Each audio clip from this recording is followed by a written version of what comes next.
first law. After having discussed what is first law, we shall discuss second law. Okay, before second law, we shall discuss something called as momentum. What do you mean by momentum?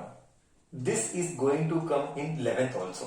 Okay, momentum का मतलब क्या sir? Real में momentum is given by, okay, local definition we'll just see.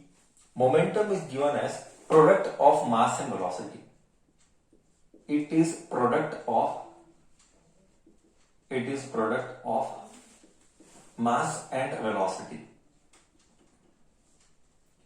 Its symbol is P. It is a vector quantity.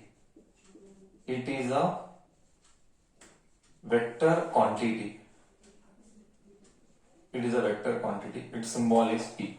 See here. So momentum is given by mass into velocity. Correct है? बहुत simple है. Momentum क्या देता है? Momentum एक idea देता है. Assuming mass is constant. We will take one example to understand. Before that, we shall study the SI unit. Okay. What is momentum? I will give definitely an example later. What is momentum? Momentum is given as product of mass and velocity. Sir, समझ में क्या आया? That I will give later.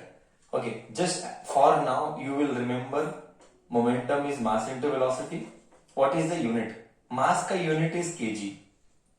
I always told you, if you remember, first write the SI units ना, तो write their units.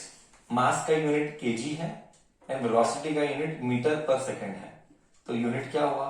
kg metre per second. अगर वो second को ऊपर लाना है तो kg मीटर सेकेंड -1. ऊपर आएगा तो पावर -1 होगा. Okay, so I got SI unit of momentum. This is SI unit of momentum.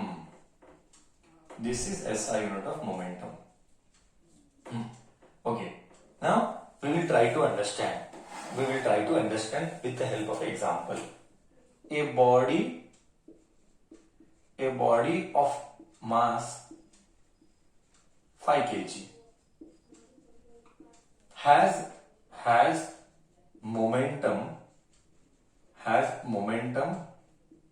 as 10 kg meter per second, and second has momentum P1 देता हूं, and has momentum as 20 kg meter per second.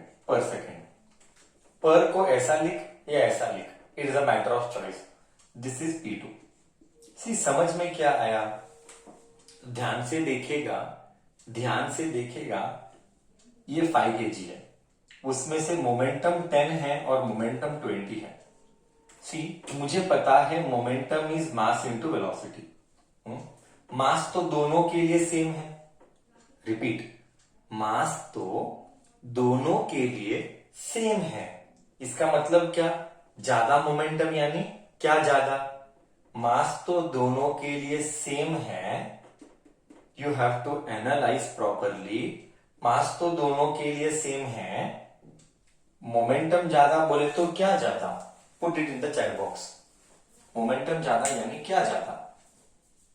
मास तो दोनों के लिए same है. Momentum ज्यादा यानी velocity ज्यादा. करेक्ट. मोमेंटम ज्यादा यानी वेलोसिटी ज्यादा. तो it gives us an idea. Momentum का वैल्यू क्या देता है? एक आइडिया देता है कि वेलोसिटी ज्यादा होगा, बट टर्म्स एंड कंडीशन लागू. अगर मास सेम है दोनों के लिए तो ही अप्लीकेबल. अगर दोनों का मास अलग है तो कंपैरिजन रॉन्ग है. Repeat for the second time. अगर इफ दोनों का मास अलग अलग है तो कंपैरिजन नहीं कर सकता. कंपैरिजन कब कर सकता है? जब दोनों का मास सेम हो तो ही कंपैरिजन करना करेक्ट होगा. अदरवाइज दो ऑब्जेक्ट हैं, दोनों का मास वेलोसिटी